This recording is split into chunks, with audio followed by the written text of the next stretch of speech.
can count on Action to help. In one simple call, their amazing customer service team promptly schedules a service call, often getting to my needs within a day. Action delivers honest, quality services we can count on. To learn more, visit actionlincoln.com. Southeast Community College invites you to check out our spaces ahead of your official campus visit.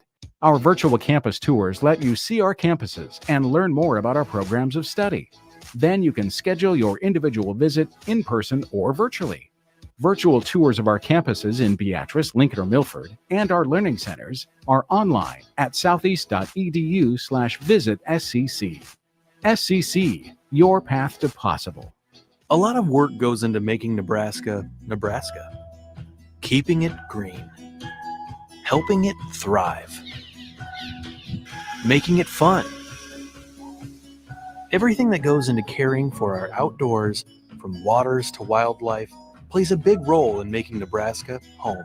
Learn how we help conserve our state's natural resources at outdoornebraska.org. Paid for by Nebraska Game and Parks. Aired with the Nebraska Broadcasters Association and this station. Ready to upgrade your combine in 2024? The team at Landmark Implement is here to help find the right combine to fit your operations needs. Choose from 4.5% for up to 60 months or a 12-month interest waiver, followed by John Deere financial rates with approved credit through the end of February. When you purchased a pre-owned S or X Series combine from Landmark, know you are backed by Landmark's extensive parts and service network with mobile techs and parts drop-off points to keep you up and running. View our current inventory online at landmarkimp.com or stop by your local Landmark to experience the Landmark difference.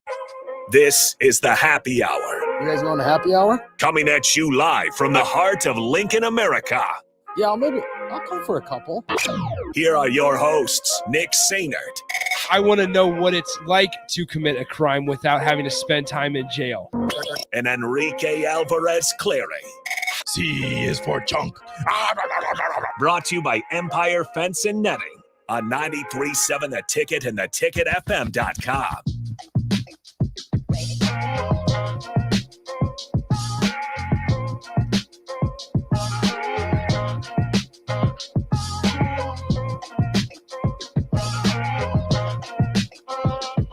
Welcome in. Happy Friday. We've made it to the end of the week here.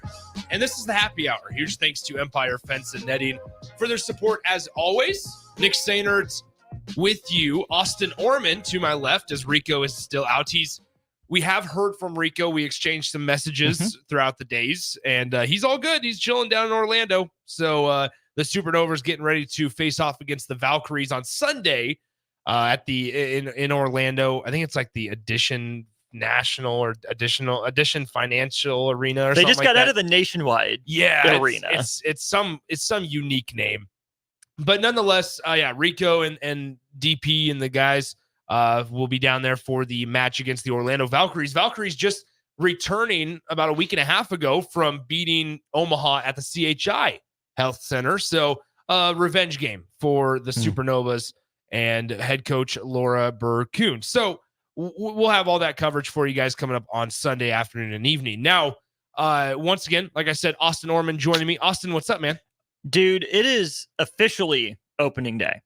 I'm terming it an opening day. Jake didn't seem to believe it, but it's opening day. I mean, honestly, somewhat opening day. Yesterday was also opening day. You had the Padres with a 14-1 spring training victory over the Dodgers. Dodgers won, right? The Dodgers with a 14-1 spring training victory over the Padres. Eric says this on the text line. Great, another show with Nick, and he said it with exclamation points like he was excited for it. Well, guess what, Eric? We're gonna have a couple of more hours because Strick is out for about a week and a half. Is it 2 weeks? I thought it was closer to 2. Okay, it might be the next 2 couple. weeks. So guess what? Guess who's filling in for Strick? You're hearing him. You're listening to him. It's me and Austin for the next Eric. he says some mean things. But no, it's me. It's gonna be me and Austin on the block for the foreseeable future, basically. If the show takes off even more than it already has, then sorry, Stricky. Enjoy Thailand. Yeah, you're staying in Thailand. But nonetheless, so me and Austin will be with you until 4:00 before Jay comes in and wreaks havoc and takes over. And so now there's plenty of stuff to get to today on the show. Once again, 402-464-5685, the Honda of Lincoln hotline and the Starter Heyman text line are open the entire show today, as well as the Starter Heyman Jewelers live video stream, Facebook, YouTube, Twitch, Twitter, and Allo channel 961. Now, a lot of stuff to get to. We are going to talk a little Major League Baseball just because it is the first, multiple game day of spring training. The Royals are playing, so we'll have a little bit of a close to home segment there with the Kansas City Royals and talk about some over under on win totals regarding Major League Baseball teams. But first, we cannot bury the lead, and that lead is college basketball, right? What an exciting weekend ahead for Nebraska fans as Minnesota coming off of a win, a comfortable win at home last night against Ohio State. They're traveling to Lincoln Sunday night, 5:30 p.m. tip-off between the Gophers and the Huskers. A very big game for both teams, right? Minnesota is currently on the outside looking in. Nebraska currently in, without on the inside looking out. Yes, somewhat on the inside.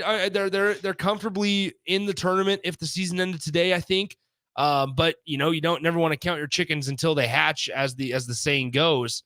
And Austin, I was asking you before the show, is there any scenario possible? And we were comparing RPI sheets and metrics and all the net rankings and non-conference slates and everything. And what I would say is that I would ask you the question, is there an avenue for where the Big Ten gets 7 teams in? There better not be. I don't think the Big Ten deserves it. Yeah. Which, sounds terrible to say, but I just don't think the Big Ten deserves 7 bids this year. You have Purdue in the field. You have Illinois and Wisconsin safely in. Wisconsin probably more in that 5 seed range now, maybe an upper 6. Illinois, again, probably bottom 4, upper 5 sort of seed. Michigan State's probably getting a 7. I've kind of resigned myself to that fact, even after the loss to Iowa. The numbers love strange. them. It is. And then I think it comes down to Nebraska and Northwestern, where huge credit, unfortunately, to Chris Collins for keeping that team together. Now that Ty Berry was the most important player, but that's still a big piece of their team to some degree. So the fact that Northwestern keeps winning is probably good for Nebraska's strength of schedule, but the problem is Northwestern's at a similar seed line to Nebraska right now. And I think when the committee compares those two resumes, at least so far, it seems like most people are giving a nod to Northwestern's over Nebraska. So you kind of want Northwestern to fade enough, but not too much to not make your win look so bad or your loss look any worse than it was. But I think that even if Nebraska's resume right now, to me, says mid 9 to upper 10 seed, I think the committee views them as a, mid 10 to upper 11 sort of seed, which means, yeah, you're in, but don't be surprised if you're sweating it out. Well, and I think it'd be interesting, right? Because you look at what's ahead for Northwestern, like you said, Austin. Northwestern currently sits at 55th in the net, which is 12 spots behind Nebraska, who currently sits at 43rd in both the net and the RPI. Now, you mentioned the strength of schedule, a couple numbers here. Nebraska's strength of schedule was 71st overall. But however, their non-conference specific strength of schedule, Nebraska's was 276th in the country. Northwestern, not much better. Overall strength of schedule for Northwestern, 66th. How about this? They had a worse non-conference strength of schedule ranking at 315. And they lost to Chicago State. Yes. Chicago State. Who is, by the way, one of DePaul's 3 victories on the season. The funniest part about DePaul's, we were looking at this too, it's Chicago State and it's Louisville. Yeah. What a train wreck. Like, I'm sorry, Kenny Payne, but holy smokes, what has Louisville become? It's got to be, this has to be it for Kenny Payne, right? I don't know how it's not. I don't know how it's not the end. You got to think it's the end for Kenny Payne. Now back to the Big Ten specific. We mentioned Michigan State, where we've kind of just settled on, you know what? They're going to be in the tournament, and they're probably going to be a higher seed than Nebraska, even though it doesn't feel right, because you look at the record and you look at the head-to-head, and Nebraska's ahead of them, if you will, and they've won the head-to-head battle. But Michigan State, this is where it matters, I think, a lot. And correct me if I'm wrong, Austin. So they're 23rd in the net are the Spartans, right? The numbers love the Spartans, like you just said. Strength of schedule, which we'll dive into a little deeper on the block. But 23rd strength of schedule for Michigan State. The non-conference SOS strength of schedule, 25th. Yeah. So you're taking Nebraska and Northwestern, who have lower than 275th in the country in terms of non-conference strength of schedule, which Nebraska needed it. This is not like a us lashing out at Nebraska saying, schedule your games hard, schedule more tougher games. That's not what we're saying at all. Nebraska needed, I call it the warm-up period, basically a warm-up period. Like you're taking off on a plane. You needed that slight ascend on the runway to then eventually get to where you were against Michigan State and against Kansas State on the road. And now here you are at 19-8. What it feels like to me is a little bit of what Husker Baseball has to do to some degree, right? If Husker Baseball were to just schedule, nobody outside of, like the in-state series with Creighton and then like a Kansas State, you can't really rely on the Big Ten to make a name for you in baseball. And this year, I think it's the same in basketball, because it's not that we're saying the Big Ten doesn't have, okay basketball being played. It's that no one rates very well necessarily, right? There's just a bunch of teams kind of in the middle. So it's not a lot to be gained, but plenty to be lost, right? Whereas you look at, like the Big 12, the Big East, even the SEC, you have opportunities against teams that are, ranked higher than, 75th in a lot of these ratings. So you have plenty of good opportunities in those other conferences. In the Big Ten, you have to maximize your shots at Purdue, Illinois, early season Wisconsin. And Nebraska got Wisconsin twice, but both Purdue and Illinois once. So you can't fault them for that, right? They scheduled Kansas State, who, that series was in the works for a while. That was an Elite Eight, Sweet 16 team last year. Really good, really fun. It's always going to be hard to follow it up. Nebraska played them last year. Yeah, they did. Kansas State came to Lincoln last season. Yeah, so it was always going to be hard for Kansas State to follow that up, but they were at least on the schedule. Duquesne was the dark horse pick in the A-10. Hasn't worked out the way anyone, I think, thought that game was going to age necessarily. And then you definitely missed your chance against Creighton. So I think Nebraska did enough in the non-conference for where the team was at coming into the year. But now if this is the expectation that Nebraska is that 18-21 win team, you have to throw another marquee game in there to make sure that you're closer to the 8-9 instead of the 10-11. Well, another thing that I will say that Nebraska didn't do this year that they've also done at times in years past was playing an early season tournament, right? Like there's got to be a moment where, and maybe this is a couple of years down the road, like there's a moment where Nebraska's going to maybe have to go to the Maui Invitational or something similar to that. They're a few years away, and they certainly wouldn't be one of the name programs that are going to that.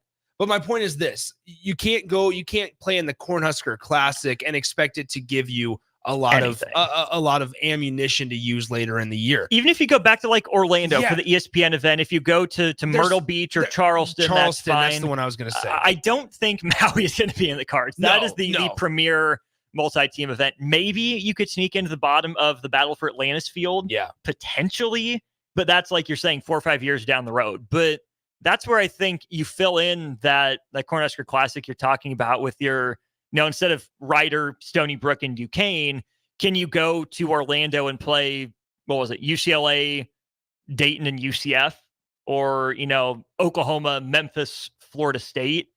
All of those games are going to potentially do more for you than anything like a Cornhusker Classic will. Like this feels like a Nebraska. I was looking up the early season tournaments because this is, like Austin said, and like we've been saying, is if Nebraska continues on this upward trajectory, or at least stable trajectory, to where they are this more than 15 wins, more than 18 wins in a season type of program, which feels like it's not out of reach going forward.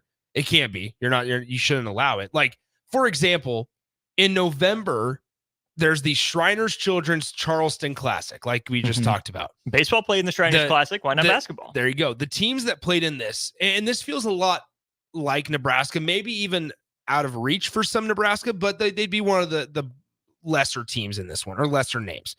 You had St. John's, you had North Texas, Dayton, LSU, Houston, Townsend, Utah, and Wake Forest.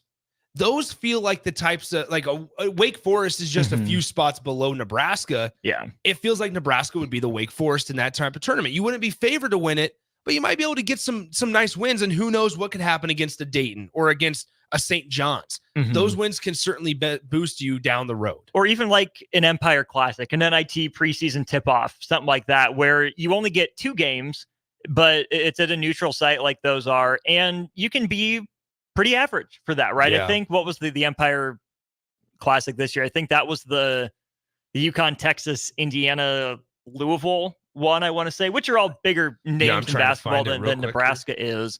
But if you can get to like an NIT preseason tip-off event like that, where you're playing at the Garden, you're somewhat familiar with New York City because of Rutgers, and the Big Ten tournament was held there at least one year, I believe. Even if it's not, a Big 8 team, full week deal, if you can, fly out there on a Wednesday, play Thursday, Saturday, Friday, Sunday, be back, and get 2 games against teams that are almost assured to be top 100 net, even that moves the needle a little bit. Here's so last one that we kind of reference in terms of early season tournaments, the Battle for Atlantis that you mentioned, right? These were the 8 teams that were in the Battle for Atlantis this season. By the way, in Paradise Island, Bahamas. Arkansas, Memphis, Michigan, Northern Iowa, Stanford, Villanova, did I say North Carolina? Yeah, no, North Carolina and Texas Tech. Those are the 8 teams that were in there. Obviously, Michigan's not where people maybe thought they were going to be. Villanova's going to miss the tournament. UNI is probably going to miss the tournament. You're hoping to take Stanford's spot. You hope to take Stanford's spot. You're not going to be able to take Memphis or Arkansas or Texas Tech. So, I feel like those are firmly within reach. Now, once again, this season for what Nebraska needed, I'm glad that they didn't play in the Battle for Atlantis, or I'm glad that they didn't try to go down to Charleston or the Myrtle Beach Classic or Myrtle Beach Invitational or anything like that, because that's not what would have benefited Nebraska the most in terms of from the outside looking in, but also mentality-wise, confidence-wise, figuring out a way to gel together for Nebraska's program. Going forward, though, I think there's hopes for it, right? Let's hope that there's no battle at the vault. Let's hope that they get away from, if you want the Cornhusker Classic, which was really odd because you had basically the Cornhusker Classic was Nebraska would play 2 games. Then they had the neutral site game against Oregon State and then came back and played the 3rd game of the Cornhusker Classic. It's basically a round robin that everybody could get 3 games scheduled out of. And those types of tournaments or those types of round robins, you're not going to get notable teams that can help you later in the year. This is where I think Nebraska needs to be in touch with some of its, former conference mates. Can you get something similar to what you had with Kansas State on the books? Can you play Missouri at the Sprint Center? Can you play, I know they're not a conference mate, but can you get an Arkansas to come to Kansas City? Could you get, Colorado to play you at the Pepsi Center, potentially with a home and home in there as well? Could you, I don't know, could you go up to Minneapolis and take on some Big East team of that general? There's a lot of ways for Nebraska to do this. I mean, could you get Kansas on the books again? That's what probably I was just not gonna that. Ask you though, is how I would be interested in Baylor and Oklahoma City, maybe. Obviously, we're not in those conversations or meeting rooms to where it's like we're contacting other universities to figure out scheduling. But it would be interesting to call up a Pac-12 school. Can you get a UCLA here in November or December? Can you get what about Utah, Arizona State? Yeah. Are you able to get just somebody that Nebraska frankly never plays, and it's something different? I think it'll create. Well, UCLA will be a Big Ten conference opponent. Yeah. So. But you guys got to get my point. What about Washington State in a couple of years? Yeah, exactly. And it's just one of those that. Now I guess you did that with Oregon State neutral site, but or even old Big 12 teams, like you said, Kansas, Oklahoma. You played in a tournament last year early in the season. What about A&M? I was just gonna say, what about A&M? What about Texas? Are you even if you have to go down to Austin first? That's fine. Look for the future. Now, I mean, that's where these 20-win seasons can at least get you in the door in those conversations. And I think also there's some appeal for maybe even some of the better teams to come to Lincoln because, hey, you're going to get obviously a lot of eyeballs on you. And if an old Big 12 opponent came into Lincoln, or if an Arizona State came into Lincoln, somebody just unique and different than what we're accustomed to seeing, then I think that there's some pull there for saying, hey, you're going to sell out Pinnacle Bank Arena. It's going to be a ruckus environment. And we'll even come down to Austin first. We'll come down to Austin for 2025. You come down in 2026. Shoot, go to Ames. There you go. TJ Otzelberger. I don't know who I'd root for there. TJ Otzelberger is awesome. The job that Otzelberger has done in such a quick amount of time is truly incredible, because Iowa State was 2-22. 2-22. They were DePaul bad. Yeah. And within 2 years, TJ Otzelberger has been able to, made them an NCAA tournament team. And here they are firmly in the top 10 and going to probably be a top 3 seed in the tournament.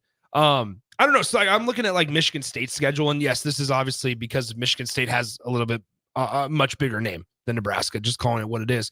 They played in like the State Farm Champions Classic. Nebraska's not going to play there, but they had an opportunity to play Duke. They had a chance to play Arizona early in the season. They also played Baylor, who they ended up beating. Someone called that. Don't remember who that was. Also played James Madison the first game of the year. They lost in overtime against James Madison. James Madison's 24-3.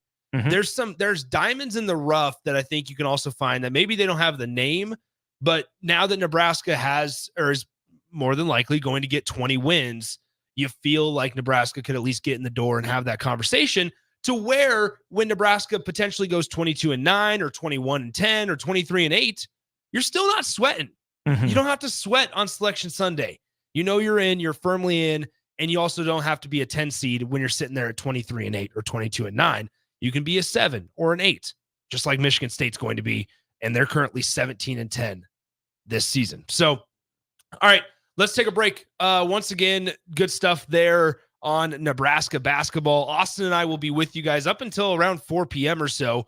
Tonight, I do want to mention we have district final basketball on our station. We're going to actually start with girls basketball tonight. Lincoln Southeast and Lincoln Pius X, 6:30 tip-off for that one. Jay Foreman and myself will be out at Pius X High School. Pregame coverage about 6:20 p.m. tonight.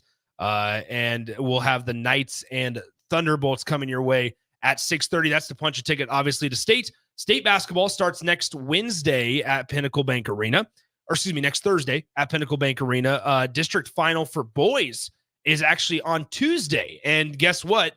Since the Thunderbolts are the only team on the boys side of things to host a district in the city of Lincoln, we're going there back. We're going right back there. And they, in their district, they have the 2 seed is Omaha Central and the 3 seed is Lincoln East. And so there's a potential for a Pius X and Lincoln East district final game. That one's also going to be at 6:30 p.m. on Tuesday night. So plenty of tickets to be punched tonight. And on the girls' side of things, the boys' district finals are going to be on Tuesday. They will play the first round of districts on the boys' side of things tomorrow. However, with spring sports starting on Monday, things kind of get hectic at the high school. So they're taking days off. They're taking Mondays off at some of the places, and they're going to play their district finals on Tuesday before the girls' state tournament starts later next week. So plenty of coverage, plenty of high school action coming your way over the next 2.5 weeks or so when you include the girls' tournament and the boys' state tournament right here on 93.7 The Ticket and wherever you get your ticket content. But once again, Nick Sainert, Austin Norman with you currently on the happy hour. Huge thanks to Empire Fence and Netting for their support as always. And let's continue this conversation. But let's switch gears and pivot to Major League Baseball as we'll take a look at some of the over-unders for potential win totals for some of the teams this year. Can the Royals maybe surprise some folks? They just made a signing today that I want to get Austin's thoughts on. And we'll dive into a little bit more of Major League Baseball conversation in a pretty quick segment before we close things out in the final segment of hour number 1. You're listening to the happy hour on 93.7 The Ticket and theticketfm.com. Follow Nick and Enrique on Twitter at Nick_Sainert and at Radio Rico AC.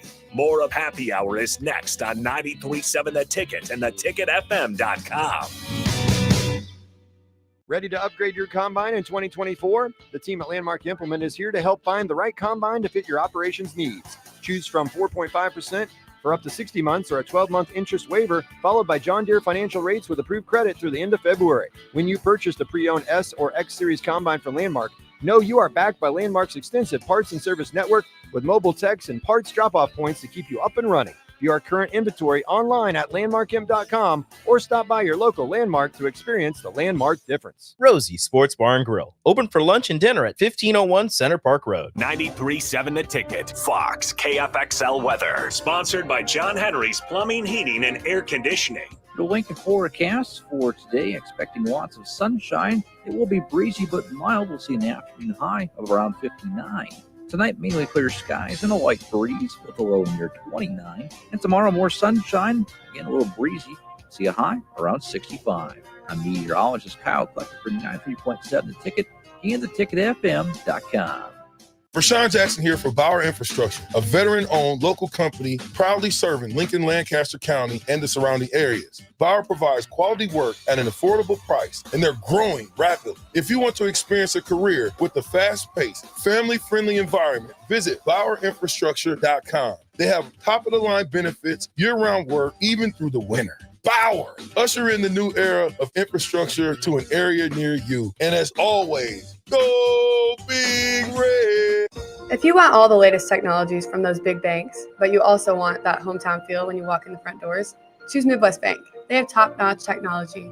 They make banking so easy, and they also have the friendliest staff, who will take their time to get to know you and treat you like family. You get the best of both worlds when you choose Midwest Bank. I live on the go, and now I can bank on the go. With Midwest Bank, I have everything I need at my fingertips. I'm volleyball player Allie Batenhorst, and at Midwest Bank, you'll love banking here.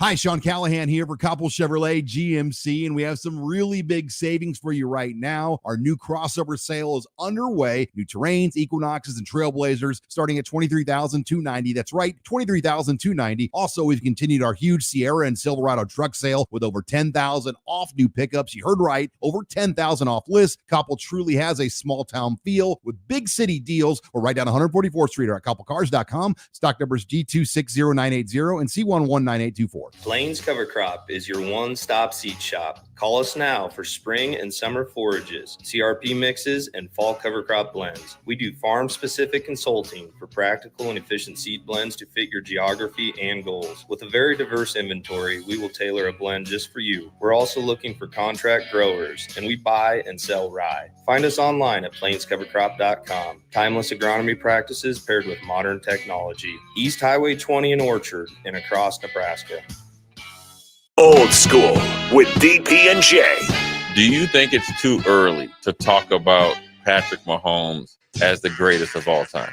You know, to be honest with you, I think he might be on ahead of the pace. It was definitely on pace, maybe ahead of the pace. I think right now everything that he does is going to get overblown, and I think people so quickly forgot the 20-year run of the Patriots. Not 5-6 years, 20-year run of Tom Brady and the Patriots. On 93.7 The Ticket and theticketfm.com. Early break with Sip and Jake. You did feel the need to cuss in this one. Yeah, you cannot be this mentally fragile. Act like you're a damned NCAA tournament team. Listen, I'm not going to change the way I tweet. Do you think Fred saw the tweet? Do you think Fred saw the tweet and called a timeout, and they're like, Sorensen's upset.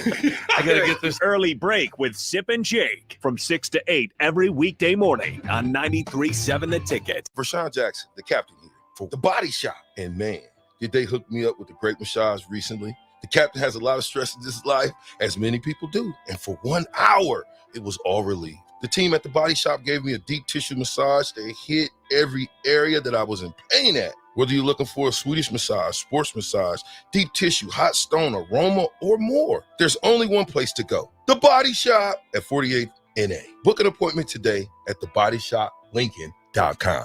Hi, Sean Callahan here of HuskerOnline.com, inviting you to join us here on 93.7 The Ticket every Saturday morning now. In our new time, we're on from 8 to 9 with the weekly Husker Online radio show. We'll give you the latest in recruiting. We'll talk about what's going on with both football, basketball, and we'll probably share a few stories from the inside. It's every Saturday morning right here on 93.7 The Ticket. It's the Husker Online radio show from 8 to 9 a.m. Garage doors can be expensive. Are you keeping yours in the best condition possible? This is Cameron Hall with Doors Plus. Doors Plus is a locally owned family-owned business that prides itself on the fast, reliable, and friendly service. Doors Plus offers flexible scheduling so you can book an appointment that fits your busy day. My team and I will come out to your property, both commercial and residential, and provide you with the necessary information you need to make sure your garage door is in working and smooth condition. Give Doors Plus a call today at 402-590-5800 to book an appointment and learn more about our preventative maintenance plans.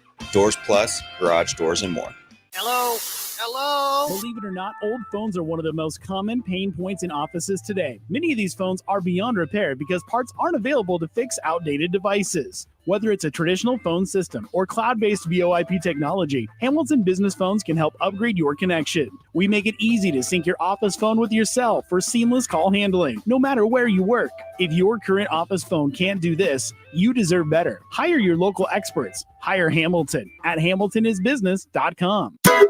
Hog Wild's giant stuffed baked potatoes are anything but basic and really hit the spot when you're craving a little comfort food. Nothing is more satisfying than a Hog Wild baked potato loaded with butter, sour cream, cheddar cheese, bacon bits, and chives. Add your choice of a Hog Wild house smoked meat like pulled pork, chicken, or brisket for a little extra. Order online at GoHogWild.com. Hog Wild Pit Barbecue, 3210 Cornhusker Highway in Lincoln.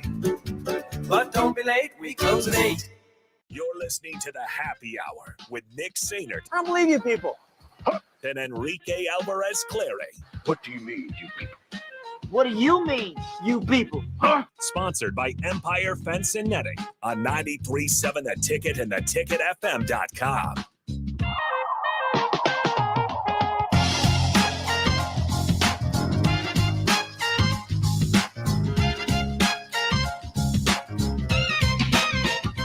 Welcome back into the Happy Hour, 93.7 The Ticket, ticketfm.com. Nick Sainert and Austin Orman with you. 464-5685. The Honda of Lincoln hotline and the Starter Heyman text line are open for you guys the entire way here, as well as the Starter Heyman Jewelers live video stream, Facebook, YouTube, Twitch, and Twitter, as well as Allo Channel 961. You can always reach out to us on Twitter, Nick_Sainert or at Austin Orman. It is one of the best days of the year. And there's going to be more best days of the year, March Madness and actual opening day for Major League Baseball. But yesterday, it was the opening day of spring training. You had your first spring training game between the Dodgers and the Padres. Today, a couple more teams are playing. The Cubs facing off against the White Sox. The Royals are facing off against the Rangers, as well as a couple other ones. And so it's important to look at the Major League Baseball 2024 win total opening odds.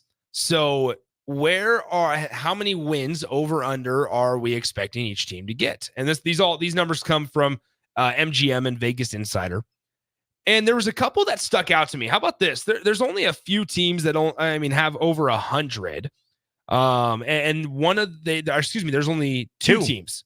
In the Los Angeles Dodgers, who have the highest at 104.5. Just a reminder, 162 games are played in a regular season. 104.5 over under for the LA Dodgers. The other are the Atlanta Braves, they're at 101.5. Now, I think it's fascinating, Austin, because you look deeper at those organizations, and we talked about roster construction earlier in the week. And this is just a sidebar that I really wasn't expecting to get into. They're constructed in such different ways. Mm-hmm. And I think it's from a fan's perspective or just from a consumer of the sport perspective, people don't hate the Braves nearly as much as they have ill will against the Dodgers. And I think it's simply for the way that they construct their rosters. Mm-hmm. The Braves have been able to do it, and you've mentioned it when we've been discussing the Kansas City Royals on what they haven't done. The Braves, in a way, have, once one guy's kind of getting down to the end of his deal, they'll sign him to another medium, middle of the road type of deal in terms of length. They'll never sign a guy to 10 years, it feels like. They'll also rarely sign guys to less than a year, less than 2 years. It's always in that 3, 4, 5, maybe 6 year type of range. Mm-hmm. They did it with Matt Olson. They've done it with other guys as well.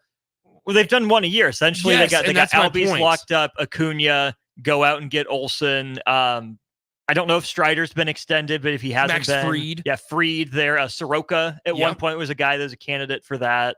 So Michael Harris, as well in that mix. So Austin Riley. What Atlanta has done is draft incredibly well. They have. Atlanta wasn't good for a few years, which is weird to think about now. But Atlanta didn't get, I think, the credit for bottoming out like they did. Maybe just because they still have some of that goodwill of being, on the forefront with those 90s teams that essentially ran the decade minus the World Series titles. But Los Angeles then on the other side, as good as they have been at drafting and having their guys come up from Oklahoma City to plug holes, it feels like they're the flashy spend in free agency team because of the trade for Mookie Betts, because they go get Freddie Freeman from the Braves. Well, and they've also Shohei, whatever. They've also dealt some of their better players or moved on. Like, you talk about the plugging holes. Where's Max Muncy and Gavin Lux? And like those are guys that played some integral parts in a couple of the seasons, and then they just like a year and a half later are non-existent. Like Will Smith behind the plate is going to be one of the best catchers in the league if he's not already. And you kind of forget about him because they're so focused and centered around star power that, don't forget, so that the Dodgers have have made the playoffs. I believe it's 11 straight years. They have won World Series out of it. You can say the same type of statistics or similar statistics for like the New York Yankees. And I don't know if we'll ever get to a point to where, as just from a big picture standpoint or from a 5,000 foot view, where it's like, maybe the way to go isn't to spend all this money. It didn't work for the Mets. It hasn't worked for the Dodgers. It hasn't worked to the amount of success that they expected for like the Yankees and for like the largest payrolls in all of baseball. But then you see teams like the Baltimore Orioles and who have found sneaky ways to get successful, or the Royals back in 2015, or even the Cubs in 2016. Or now you have the Rangers. It worked out well for them finally after a couple of years.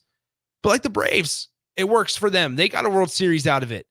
And they're not spending these hundreds and hundreds of $1 million a year on their entire payroll. They're not, but they could. They could. If they wanted to, right? Atlanta's not necessarily a small market. And I'm going to push back a little bit, too, in that it hasn't necessarily worked out for the Dodgers. Like, yeah, they've been World Series favorites more times than they've won it. And especially for a franchise like that expects to be competing for World Series, yeah, it's a bit of a letdown. But think about how many times the Dodgers have won 100 games. Like, we take it for granted that they're going to do that. And I don't think they're in the Mets boat, right? The Mets have had a couple nice prospects, come up in the last, handful of years with Alonso. You look at Francisco Alvarez coming up now, even, like a Jeff McNeil to some degree.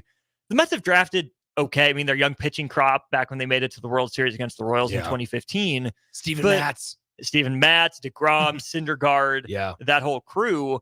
But Los Angeles, I think, has the best of both worlds. That, yes, they're known for their spending, but they've drafted really well. They have. Whereas Atlanta has drafted really well and invested the money it feels it needs to spend, but not necessarily much more. Like the worst move the Braves have made in the last, 5-6 years, Marcell Ozuna.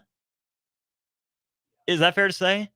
They've been really savvy about who they've picked up. They've made good trades at the deadline. They go get Jock Peterson, right, for their World Series run. He's wearing the pearls and everything. Whereas the Dodgers are trading for Manny Machado.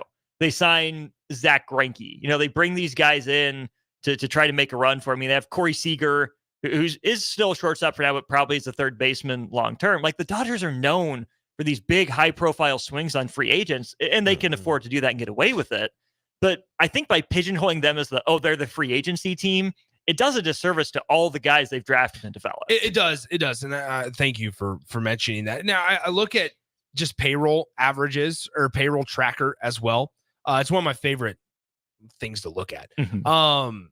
When it comes to Major League Baseball, the Yankees have the highest payroll in all of baseball this year at $290 million, $290.5 million. The Mets are second at $283 million. League average for payroll is $148 million. A couple of the teams that we mentioned, right? The Los Angeles Dodgers are just over that 200 million at 209. The Rangers are one spot above them at 215. The Braves at 220. The Astros at 237. Then you look at teams, other ones that are going to have pretty successful seasons below league average here. The San Francisco Giants are at 144 million. The Arizona Diamondbacks, who are going to be a player in the NL West, are at 130 million. The Chicago Cubs are above league average, excuse me. So I saw this. Baltimore Orioles are 23rd out of 30 teams at $92 million this year on their payroll. The Cincinnati Reds might make a move in the NL Central, a bad division, $84 million. Let's see, all of them bad. They're bad. I mean, the Tampa Bay Rays are always a weird one. It's $88 million. Minnesota in a bad AL Central, 112. So there's so many teams that are a little that are poised to, hey, maybe that we can make a step up and get in a wild card, or maybe even win a bad division like the NL or the AL Central, frankly. And they don't have to spend a ton because it just works out for their market, and they've drafted and been able to hold on to their farm systems relatively well over the last 10 years. It's interesting, too, to look at that because you're competing first and foremost against your division to get there. But I think if you just focus on winning your division and, hey, how do we beat these teams, you're kind of limiting yourself. Yeah. So, yes, the easy, simple comparison to make and the easiest way to the playoffs is to win your division. But that's why the Twins don't make it to the ALCS. Yeah. You know, Houston spends big. They're not just worried about the AL West. Tampa Bay isn't just worried about the AL East. Maybe that's a weird example because of them. But even like Atlanta, you know, they could go out and spend, they're close to the Mets-ish in spending. Yeah. But, you know, Philly, I think, is a good example of that too, where, that's a big enough market. I'm sure they're spending, top 10? Philly is fourth at $237 million. Right. So, again, they're in that conversation where Atlanta's third in that division in spending, but they're winning it. So they have to compete with the financial resources to say that, hey, we're investing in our team. Strange too. But they're also working from a better foundation than either of those teams. They are. Here's what's even better. Above league average at 156 million, almost 157.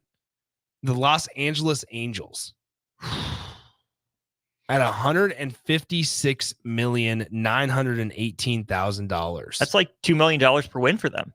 I mean, yikes. I mean, the Angels are there. They have 840,000 on roster. On injured reserve. How about the San Francisco Giants? On injured reserve right now, $25 million. $25 million of their 144 is on injured reserve right now. Yikes. I mean, so that goes back to that free agent market that we were discussing the other day, where it's, hey, you know what? Those guys are going to be able to play baseball somewhere. It's just a matter of when do they decide to sign, or when do the teams decide to flinch and just say, okay, fine. Well, we need players because we had an injury at this position or whatever. Back to the win totals, a couple interesting ones. In the we'll start in the AL Central. In the AL Central, the Royals are sitting there with the lowest over-under in the Central at 73.5 wins. Austin, why is it over? It's over because last year the Royals played at a 67-win pace, their Pythagorean record. Okay. So they're 11 games worse than expected based on their run differential. And they added probably that extra 6 or 7 wins in free agency. I agree. I think that's a decent number. The other stat that Jake Eisenberg threw out, we had him on a couple weeks ago. Or was that just last week? Anyways, just last week Friday when he had Jake on, he said the Royals, 50 times lost a game they had to lead it. Yeah. Cut that in half. That's 25 wins. You're at 81 wins right there. Yeah. Do I think it's going to happen? I'm on the fence. Okay. I've been going back and forth all offseason of, do the Royals actually make that big jump? Do they perform to the level? And then did they do enough to improve? Because they didn't add a star by any means, but they added just a lot of really solid guys that are going to give them a better chance, 2 more days out of 5. Yeah. Some veterans that can fill in. There's going to be so few negative WAR players on this team, I feel pretty confident in saying. but I don't think there's going to be a lot of, 4+ win guy, type of talents either, which makes, an 18 win jump is huge. Yeah. Right. That's a lot of ground to make up.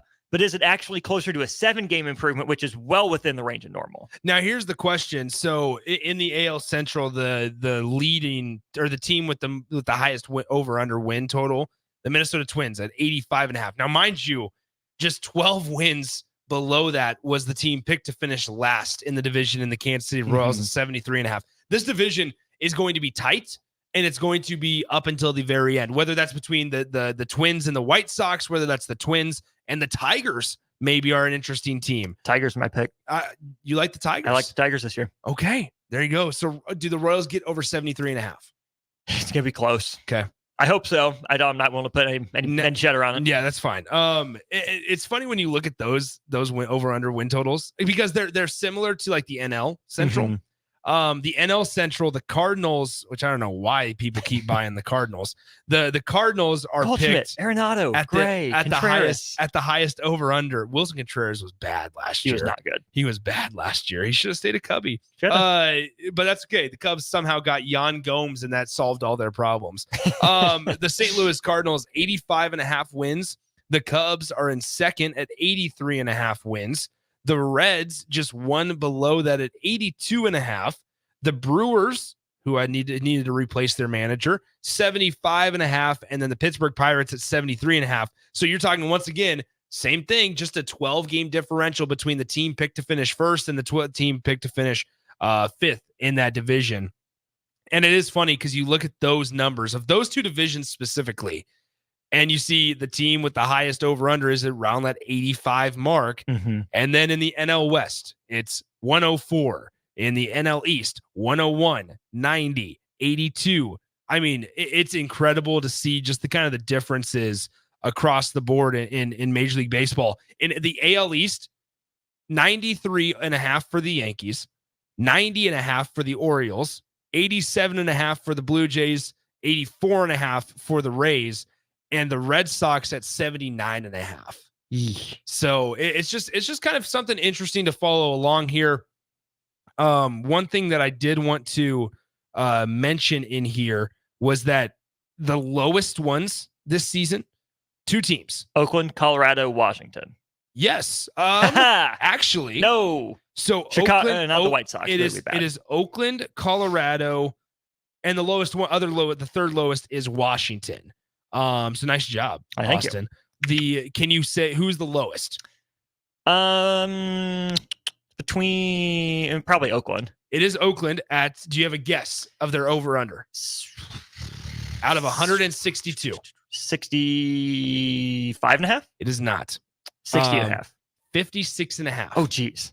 The Oakland Athletics at a slim 56.5 wins. The Rockies 59.5, and the Washington Nationals at 66.5. Wow. How do you not? I'm not going to do it. But how do you not drive over to Warhorse, friends of the station, and just hammer the over on the Oakland and the Rockies overs? Because they might not hit it. That's the sad part. You need to win half of your games. Like a third of your games. Or a third of your games, yes. Yeah. Excuse me. Yeah. That's a dangerous line. You just can't get swept. Pretty much. Man. Let me know. 402-464-5685 if anyone wants to do that. I'm not going to do it. But let me know. If you're just drive on over, place, a little bit on the Oakland Athletics. It's their last season in Oakland. They might get 90 wins. Bring it. Captain Redbeard says I hammered the under on the White Sox. Tim Anderson signed with the Marlins yesterday, by the way. 1 year, $5 million. Seems low for even Tim Anderson, who struggles immensely sometimes. But all right, there's our little baseball corner. We're going to have more of that coming up on the block, but we'll also tell you what's coming up on the block when we return and wrap up the happy hour, because I will be sticking around with Austin for On the Block from 2 to 4. It's actually 2:01 right now, so technically we are in On the Block territory, but it's still the happy hour, sponsored by Empire Fence and Netting. We'll be right back. Download our app by searching 93.7 The Ticket in your app store to stay in touch and listen all day long wherever you are. More of the happy hour is next on 93.7 The Ticket and theticketfm.com. Hog Wild's giant stuffed baked potatoes are anything but basic and really hit the spot when you're craving a little comfort food. Nothing is more satisfying than a Hog Wild baked potato loaded with butter, sour cream, cheddar cheese, bacon bits, and chives. Add your choice of a Hog Wild house smoked meat like pulled pork, chicken, or brisket for a little extra. Order online at GoHogWild.com. Hog Wild Pit Barbecue, 3210 Cornhusker Highway in Lincoln. But don't be late, we close at 8. Garage doors can be expensive. Are you keeping yours in the best condition possible? This is Cameron Hall with Doors Plus. Doors Plus is a locally owned business that prides itself on the fast, reliable, and friendly service. Doors Plus offers flexible scheduling so you can book an appointment that fits your busy day. My team and I will come out to your property, both commercial and residential, and provide you with the necessary information you need to make sure your garage door is in working and smooth condition. Give Doors Plus a call today at 402-590-5800 to book an appointment and learn more about our preventative maintenance plans. Doors Plus, garage doors, and more. Hello? Hello? Believe it or not, old phones are one of the most common pain points in offices today. Many of these phones are beyond repair because parts aren't available to fix outdated devices. Whether it's a traditional phone system or cloud-based VoIP technology, Hamilton Business Phones can help upgrade your connection. We make it easy to sync your office phone with your cell for seamless call handling, no matter where you work. If your current office phone can't do this, you deserve better. Hire your local experts. Hire Hamilton at hamiltonisbusiness.com. Rashawn Jackson here for Bauer Infrastructure, a veteran-owned local company proudly serving Lincoln, Lancaster County, and the surrounding areas. Bauer provides quality work at an affordable price, and they're growing rapidly. If you want to experience a career with a fast-paced, family-friendly environment, visit BauerInfrastructure.com. They have top-of-the-line benefits, year-round work, even through the winter. Bauer, usher in the new era of infrastructure to an area near you. And as always, go Big Red! Plains Cover Crop is your one-stop seed shop. Call us now for spring and summer forages, CRP mixes, and fall cover crop blends. We do farm-specific consulting for practical and efficient seed blends to fit your geography and goals. With a very diverse inventory, we will tailor a blend just for you. We're also looking for contract growers, and we buy and sell rye. Find us online at plainscovercrop.com. Timeless agronomy practices paired with modern technology. East Highway 20 in Orchard and across Nebraska. If you want all the latest technologies from those big banks, but you also want that hometown feel when you walk in the front doors, choose Midwest Bank. They have top-notch technology. They make banking so easy, and they also have the friendliest staff, who will take their time to get to know you and treat you like family. You get the best of both worlds when you choose Midwest Bank. I live on the go, and now I can bank on the go. With Midwest Bank, I have everything I need at my fingertips. I'm volleyball player Allie Batenhorst, and at Midwest Bank, you'll love banking here. Are you tired of living in pain? It's time to take control. At Prairie Orthopedic and Plastic Surgery, we're your one-stop shop for expert care in Lincoln. From broken bones to complex reconstruction, our skilled team will help you get back on track. Visit prairieortho.com today and discover why we're the trusted choice for thousands of patients. Don't let pain hold you back. Take the first step towards a better, pain-free life with Prairie Orthopedic and Plastic Surgery, where healing begins. Call 402-489-4700. The place you call home should always be a place of comfort. Warm and cozy in winter, cool and relaxing in summer. If your home isn't delivering the comfort you expect, call Bryant. It's more than just hot and cold to them. It's about providing the best comfort solutions. And Bryant gives you a full 24-month test drive on your home comfort system. Get full details at BryantLincoln.com or call 467-1111. Bryant Air Conditioning, Heating, Electrical, and Plumbing. We do whatever it takes. Hi, Sean Callahan here for Koppel Chevrolet GMC, and we have some really big savings for you right now. Our new crossover sale is underway. New Terrains, Equinoxes, and Trailblazers starting at $23,290. That's right, $23,290. Also, we've continued our huge Sierra and Silverado truck sale with over $10,000 off new pickups. You heard right, over $10,000 off list. Koppel truly has a small town feel with big city deals. We're right down 144th Street or at KoppelCars.com. Stock numbers G260980 and C119824. Your home is your empire. Protect it with Empire Fence. Get a free instant quote with the online estimating tool at empire-fence.com. See an upfront estimate with no hidden fees. An Empire Fence can provide privacy and improve the appearance of your home. Keep kids and pets in or out of your yard, increase security, and add value to your property. Visit empire-fence.com now to view the stylish and maintenance-free possibilities for your home and get a free instant online quote. Let Empire Fence protect your empire. Start your Sundays off right with Jeff and Nicole Essink on Fitness Fanatics. Jeff and Nicole discuss health and wellness, how to achieve fitness goals, and more through the life of gym owners and gym goers. It's Fitness Fanatics from 9 to 11 a.m. on Sundays on 93.7 The Ticket and theticketfm.com. Are you tired of living in pain? It's time to take control. At Prairie Orthopedic and Plastic Surgery, we're your one-stop shop for expert care in Lincoln. From broken bones to complex reconstruction, our skilled team will help you get back on track. Visit prairieortho.com today and discover why we're the trusted choice for thousands of patients. Don't let pain hold you back. Take the first step towards a better, pain-free life with Prairie Orthopedic and Plastic Surgery, where healing begins. Call 402-489-4700. Plains Cover Crop is your one-stop seed shop. Call us now for spring and summer forages, CRP mixes, and fall cover crop blends. We do farm-specific consulting for practical and efficient seed blends to fit your geography and goals. With a very diverse inventory, we will tailor a blend just for you. We're also looking for contract growers, and we buy and sell rye. Find us online at plainscovercrop.com. Timeless agronomy practices paired with modern technology. East Highway 20 in Orchard and across Nebraska. You're listening to the Happy Hour with Nick Sainert. Look at him and tell me there's a God. And Enrique Alvarez Clary. He made me in his own image. Sponsored by Empire Fence and Netting on 93.7 The Ticket and theticketfm.com. That's right. It's Friday. We've made it to the weekend, or almost to it. Appreciate you spending your Friday afternoon with us, or at least the start of the afternoon. Stick with us from 2 to 4 or 2:15 to 4, as we'll have On the Block with myself and Austin Norman, or Austin Norman and me. As we wrap up the happy hour, Austin brought up an interesting point during the break. Minnesota women's basketball travels to Lincoln on Saturday, and Minnesota men's basketball travels to Lincoln on Sunday. Does it feel like a situation to where they're riding in the plane together? I don't know why they wouldn't, right? At least on the way here. Maybe you don't make the women's team stay here until Sunday night. Right. But, I mean, because also where are you going to watch? I mean, like, you would watch the game normally, but it's going to be a sold-out crowd. Right. I mean, could they all act as, like, team managers or something? Could they just, chill in the locker room, chill in the hospitality area? I don't know, but we've talked so much about the professionalization of college athletics, over the last few years with NIL, with the transfer portal seeming like free agency.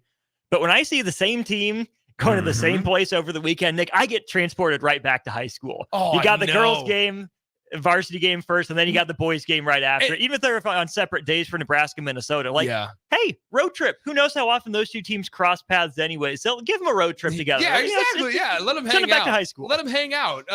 But no, I mean, here's what's crazy is nowadays, even they've gotten smarter with the high school scheduling to where they'll send the JV and varsity girls teams to the same location, and they'll send do the same with the boys, right? And that way you're not crossing over or anything like that. But and see, to me, I can understand it both ways. Where if you want to keep both games on time and keep things moving, send them in different places. But what if you have like a senior girl and a sophomore boy?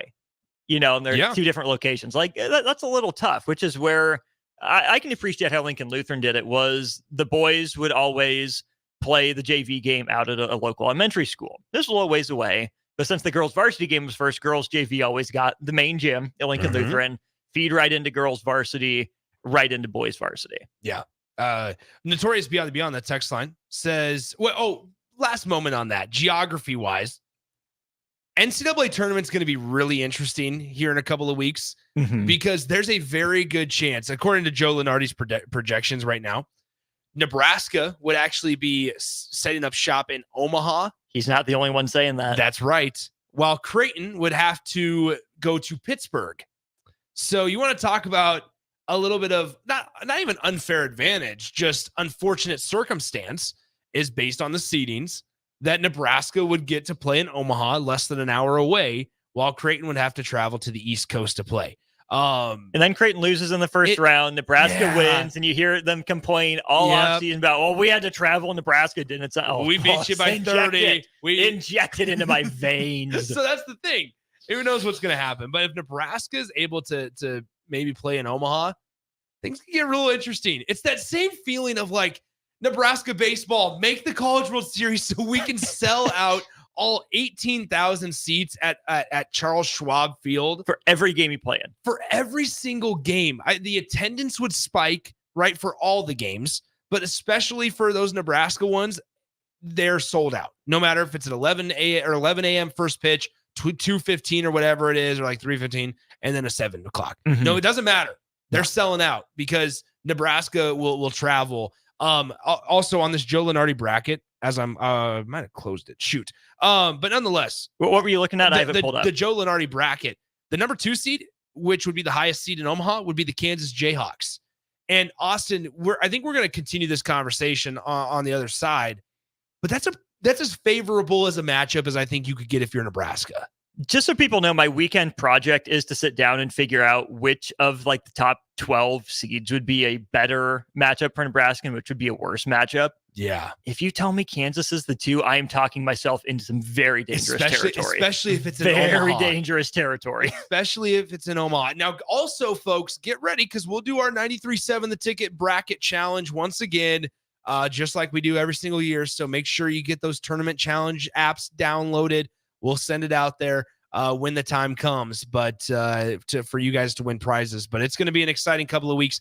We had a text on the text line from a man named Ashley that said, wouldn't those seeds and the locations change Sunday night after Nebraska wins against Minnesota? I'm not sure. I mean, yes, theoretically, yes. However, the national respect for Nebraska is not going to skyrocket just off of just off of a win against Minnesota. Now, if Nebraska rattles a couple of these things together, and then who knows what happens in the Big Ten tournament, then yeah, you're probably looking at some changes seed-wise, but you never know. Send Nebraska to Omaha. Maybe something exciting happens. Would you rather be a 10 in Omaha or a 9 anywhere else in the country? 10 in there Omaha. You go. 10 in Omaha in a heartbeat. You also would then beat a higher seed. Mm-hmm. You wouldn't have to face an 8 seed. You'd knock off a 7 seed. Mm-hmm. I did watch highlights of Nebraska basketball versus Baylor today from the 2014 tournament because that was 10 years ago. Mm-hmm. Baylor wore those highlighter uniforms. They had Corey Jefferson that had a really good game in that game for them. Tim Miles got booted, got kicked out for being too far out of the coaching box. Mm-hmm. And that one got 2 technicals in the span of like 3 minutes. And then Taran Petaway led the Huskers. Once again that day, that was once again that team of like Taran Petaway, Walter Pitchford, Siobhan Shields would have been on that team. Mm-hmm. That was a fun team to watch, but it feels like this team might even be better. Is Rink Maston upgraded Walter Pitchford? Oh, I don't know. Pitch for Walt could shoot the 3, and Rink can't. He can. I don't know if to the level of Walter Pitchford. It was that incredible statistic where. What if I told you Walter Pitchford shot 34% from 3? So not that great. At Nebraska in 2 years, he shot 41% in the tournament year, dipped to 29% the next year. The next year was not great for Walter Pitchford. Yeah. And Nebraska had that He streak. also shot 48% on free throws that second year. Yikes, Walt. Walt, there was that streak or that statistic where I wish I could find it, but it was some off the wall thing where Nebraska's record was significantly better when Walter Pitchford scored a 3-pointer for Nebraska to make it like for Nebraska's first points in a game. If it came in the form of a Walter Pitchford 3-pointer, Nebraska had this incredible record. So he started off the No Sit Sunday. If you go back and watch it, No Sit Sunday started off with a Walter Pitchford 3 from the top of the key. And it was like, all right, Nebraska's winning this game. There's no doubt in our minds because there's some insane statistic for when Pitchford started the game with a 3. He's in the investment sector now. Oh, is that right? He is. Yeah. What's he doing? Players Capital Group, Walter Pitchford, senior partner. Walter has worked with ASAP Property Field Services as an account analyst officer, His role there included responsibility for a suite of management services for 10,000 vacant single-family properties in Illinois, Michigan, Ohio, and Kentucky. He is also a venture partner at Piedmont Partner Group's venture private equity firm in San Francisco, working with Chapwood Investments. Wow. So that's your Walter Pitchford update of the day. How about that? Okay, so I'm guessing you would remember where he transferred from. Florida. That's right, Florida. I'm looking up Walter Pitchford on 24/7 Sports right now. I just need my screen to load. Where did you go to high school? What city? Oh gosh, from Florida, right? No, East Lansing. Or excuse me. It was. I thought he was. I thought he was a Grand Rapids guy. According to his bio, it was East Lansing. Oh wow. Okay, never mind. I thought it was a Grand Rapids guy. Never mind then. That's where he was born, but his high school. Gotcha. Yeah. The high school was in. What Byron the Hog Farmer wants to know what David Rivers is up to. Okay, Austin. I don't want to just completely jack up the show, but we have to at some point over the next 2 weeks look at the 2014 roster and just go through some of the percentages of some of those guys. Because like David Rivers' free throw percentage needs to be talked about. Who else would have? What? Go ahead. Take over. I can't. I don't think this is the right David Rivers, so I'm not gonna. No, I don't think it's the same guy. What's he doing? What's that David Rivers this doing? David Rivers is a shipping specialist at Nebraska Beef Incorporated. David's probably listening. Not David Rivers, the David from the beef shipping guy. Hopefully. Yeah, no, because this David Rivers says he was from Philadelphia, and the real David Rivers is from Little Rock. Little Rock. Yeah. We need to go through the 2014 roster. Or just is that Monday's project? I mean, maybe. We also need to just go through like the last from like 2000. What would it be like 2009 to 2014 or 2000? Even like 14 would be fine because you have like guys in there like Andre Almeida. Oh, Andre Almeida. Yeah, baby. When was Leslie Smith? He was post 2014, right? Leslie Smith. You had like Leslie and Doobie Okeke. Doobie Okeke transfer from Winthrop, right? Winthrop. Nice job. Leslie Smith was 2014-15. He was that next year. So he was the next year. Leslie Smith was in there. Let us know some from that era, like 2010 on. I think that'd be a good spot. The start of the 2010s for Nebraska. Just guys that we might have forgotten about. Because like Bo Spencer was in there in like 2010, I believe, was Bo Spencer's year. That was the same year as like Brandon Richardson. Mm-hmm. I missed Brandon Richardson, number 3. Asante Jones. Oh, Asante. Yeah. He hit the big shot against Texas. He did. We also had Ray Gallegos. Ray Gallegos was deadly from 3 some games. Ray Gallegos. Throw the break. I cannot. No. We need to continue this. Ray Gallegos is the most overrated shooter in Nebraska men's basketball history. Ray Gallegos, for having the reputation of being a knockdown shooter, sucked. This is unbelievable. Ray Gallegos, you're overrated. You're out on Ray Gallegos. It's so far out. So far out on Ray Gallegos. Oh my goodness. I hate to do it to you. Dude, somebody texted and says he shot 30.6% from 3. 62% on free throws, and he was a shooter. Somebody texted and said, dude, Gallegos was money, bro. No. Numbers never lie. Ray Gallegos, 3 years at Nebraska, 35% from 3 in 30 games, 14% from 3 in 25 games, 30.6% in 33 games, and 33.5% in 30 games. That is not a good shooter. Oh, maybe not. Somebody says it's ice in his veins. No. We also have Ivan Wager-Ogo on the text line. Where did he transfer to? Grand Canyon. Come on. Yeah. I think last year was just last year. Oh, hey. Okay. Byron the Hog Farmer so he says Joe McRae. How about, and I've said this before, I've made my affection known. My favorite player growing up for no reason at all, just because I liked him shooting the 18 footers from the corner, was Tony McRae. Tony McRae. Not Joe. Not Tony. Joe. Tony Yeah. McRae. Yeah. Number 0 for Nebraska. Tony McRae. Just because the guy would just spot up in the corner, like 2 or 3 steps in front of the 3-point line and just try to knock him down. He didn't always do it, but it's okay. we like Tony Is McRae. Brandon Ubel too big a name for this exercise? No, because I will never, oh my gosh, this is bringing up memories of watching Brandon Ubel in the Big Ten tournament going up against like Purdue. And I was like, man, I just hope Ubel, and we'd always say Brandon Ubel. Ubel. We just hope Brandon Ubel can drop 30 this game. The guy never scored 25. I love Brandon Ubel, but that guy was Christian Standhardinger. Yep. Let's see. We have, who was the point guard with the line in his brows? That was Bo Spencer. Bo Spencer, Yeah. transfer from? Come on, Austin. Where did Bo Spencer transfer to Nebraska from? I don't remember. An SEC school. I don't remember. LSU. That's right. Bo Spencer transferred from LSU.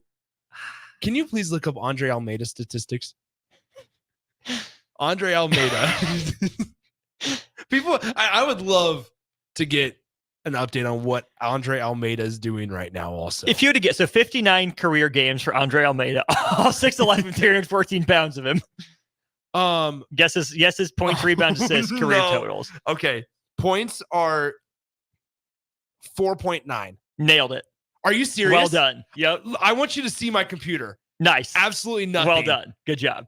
Wait, to the decimal? 4.9. Okay, see, now 4.9. that makes me feel bad. I don't like that because it makes it sound like the odds of that happening are so slim. You got lucky. Next one. I got lucky. If you get the rebounds right, we'll start on the conversation. Rebounds are probably like 6.2. 3.3. Okay, yeah, not even close. He shot 52.6% from the floor and 56% on free throws. I want to. Okay, we can go off of so many exercises with this of just like, let's look at the free throw shooting for Nebraska back in 2012. just see. Wait, we can do this. We can do this. Okay, free throw shooting for Nebraska 2012, 2013 as a team on free throws shot. What's your guess? Okay, repeat the question. I was reading about Ty Webster. Oh gosh, Ty Webster. Yep. Nebraska men's basketball 2012, 2013 free throw percentage was team 71. 69. Okay. Opponents, however, shot 67% for the free throw. Man, Nebraska played some bad teams. Free throw that defense, year. baby. Nebraska played some bad teams that year. I'm trying to think of some maybe other names that people are forgetting about. How about this one? Jack McVay. Jack McVay is in the running for NBL MVP. Is that right? So funny enough, there's a draft analyst for the Athletics, Sam Vecini, who moved to Australia. Tweets quite a bit about the NBL. Jack McVay is a top 5 player in New Zealand basketball for like the last few years. And the guy, I literally tweeted him like, is this Nebraska men's basketball's Jack McVay? And it is. The guy just had such a disappointing career at Nebraska. And this was like when this was post Ty Webster, obviously. So it was like, it worked out relatively well for Ty Webster. Mm-hmm. And let's see if Australia players in Nebraska are a thing, right? Yeah. Nebraska women's basketball has like 2 or 3 from Australia. Mm-hmm. In Jazz Shelley, they had Izzy Jess Bourne, Petrie. Jess Petrie now this year as well. And maybe it works for Jack McVay. And it did not. And then he just like left, didn't transfer, went to play professional ball, and now he's excelling. Yeah. Man, we might have to go. Oh, Ed Morrow. Ed's too big a name. Ed was too good. Ed's too big. Yeah, he's too transferred good. to Marquette. Yeah. Transferred out to Marquette. That was a devastating loss. What about like people forget about how exciting it was when Andrew White III transferred in? Anton Gill from Kansas. Andrew White was supposed to be the next Trey Petaway. Yep. He was not. Yeah. What about Jordan Tyrants? Jordan Tyrants is a good one. One of the most underappreciated former basketball players, Lance Jeter. Lance Jeter was Nebraska men's basketball's Levante David. I'm convinced. Oh, I like that comparison. Convinced. I remember him. I mean, he did a lot for Nebraska in the Big 12 days. Mm-hmm. He did a lot for Nebraska. Deverell Biggs, he got in a little off the court trouble. Ended up playing an NCAA tournament with North Texas, I believe.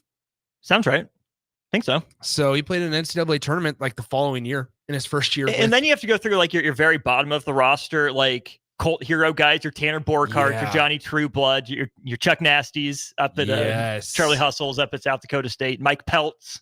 Mike Peltz proposed. We're on camera. Proposed at half court on No Sit Sunday. Yeah, that's right. Mike Pelt proposed. I forgot about that. I don't know what Mike Pelt. Jordy Chimichanga. Jordy Chimanga is a good one. Jordy Chimanga is a good one. Man, we could do this forever. We literally could. Jorge Brian Diaz. He was a big name for Nebraska. He was fine. Yeah, he was replacement level. He was fine. He was a starter. He held down the floor. He held down some floorboards. That is not. Look up Jorge Brian Diaz. His stats are going to be basically the same as Andre Almeida. No, they are not. He was better than Andre Almeida. Okay. Jorge Brian Diaz, 9 points, 4 rebounds. Yeah. Shot 52%, same as Andre Almeida. That's serviceable. Shot 54% of the free throw line, worse than Andre Almeida. Okay, bad from the free throw line, but so is everybody else on Nebraska's roster. Jorge Brian Diaz and Andre Almeida. Jorge Brian Diaz is skinny Andre Almeida.